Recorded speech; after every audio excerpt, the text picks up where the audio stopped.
I'm welcoming back Stuart McClure, CEO of Cylance. Welcome, Stuart. Thanks so much, Richard. I know I'm supposed to pronounce it Cylance because that's actually part of what Cylance does, right? That's right, exactly. We are focused almost entirely on making security very silent. And by applying the Cylance technology, you can do just that with regard to your threats and the attacks on the endpoint. We're really finding that that word is resonating well too within IT operations and architecture teams that are very sensitive to impacting their business day to day. Being able to prove that we can also be silent on the endpoint in terms of our footprint and making the efficacy still very high is very appealing. It's been 2 years since you launched at RSA. What has been the customer experience with the Cylance? You know, it must be pretty interesting to hear their feedback. It's been amazing, yeah. It's been so much fun to see. In the early days, you build it and you hope people will come.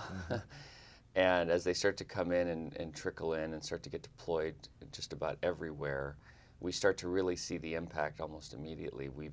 Are now in almost 93% auto protection, auto prevention mode. Oh. So only about 7% still left with just in alert only or just watching the threats. So just an amazing percent in such a short period of time.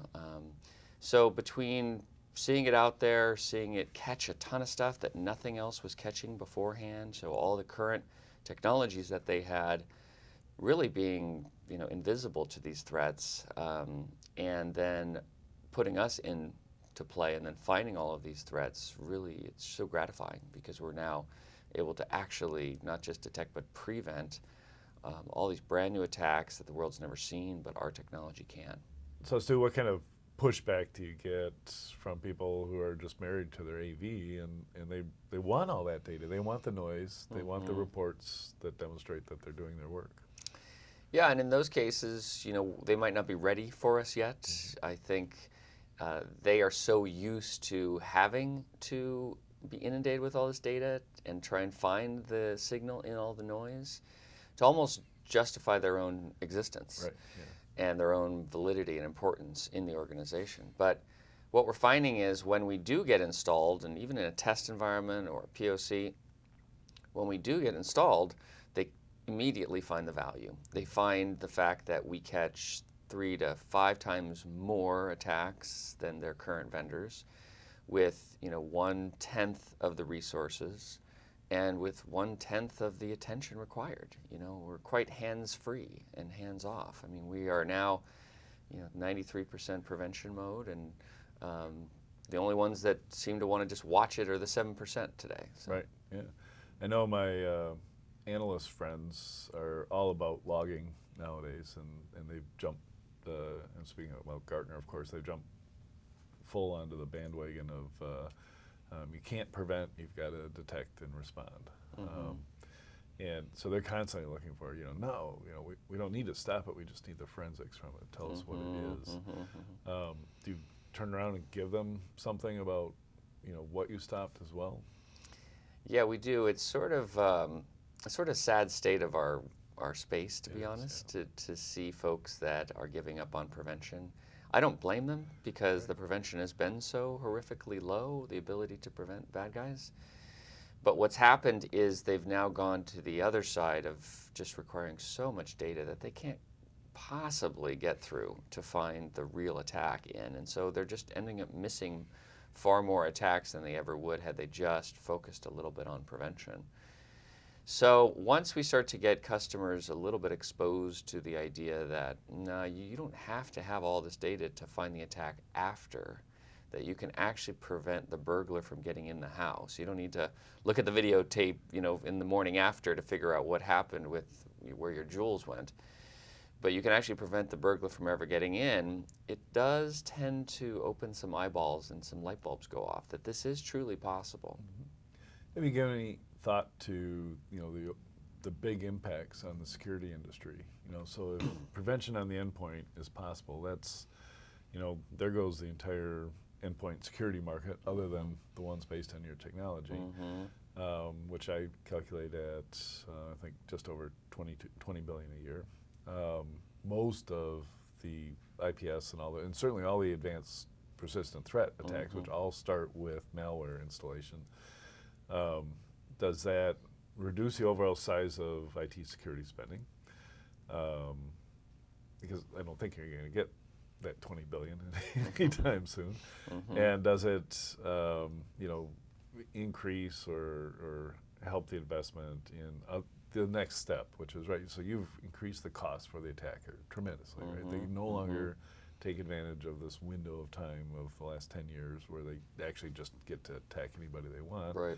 Now they have to be a little more sophisticated. They actually have to be the person who's attacking without using malware and get those credentials that way. Have you thought about that big picture, how you're going to change the world? Yeah, I mean, we certainly think about it all the time. I mean, our goal as a company is to protect every computer under the sun, so we have to think about all of these components.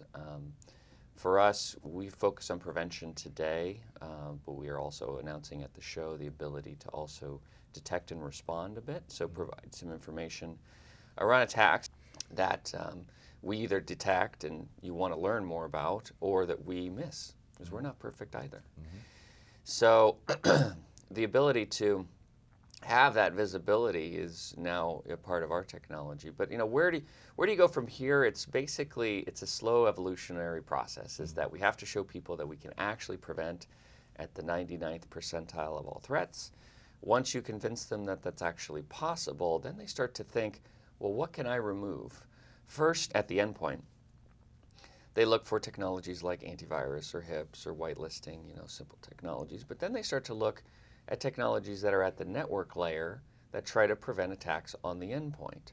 And they go up that stack more and more. So rather than, say, have 12 different layers, 6 on the network and 6 on the endpoint, they go and they say, well, I need like a couple on the endpoint and a couple on the network. So you can actually dramatically reduce not just the cost of the technologies, but the operational costs as well of just managing all of that technology and infrastructure and eyeballs on a screen.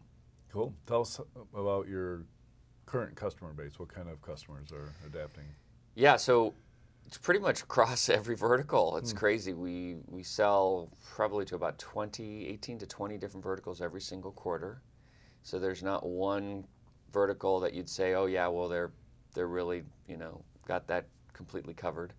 But I mean, it's everybody from, the usual financial services, but to retail and to aerospace and high technology. I mean, you name it, we've been selling into those companies. And in varying sizes too. So they can be small all the way to the largest of large.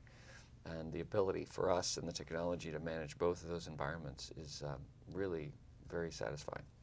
Is there, tell me about the progress on non-Windows platforms. Yeah, sure. So as you know, we started with Windows. We have full coverage on Windows, everything from, Windows XP all the way on through into servers and 10, etc. We also have Mac OS X. We released that last year.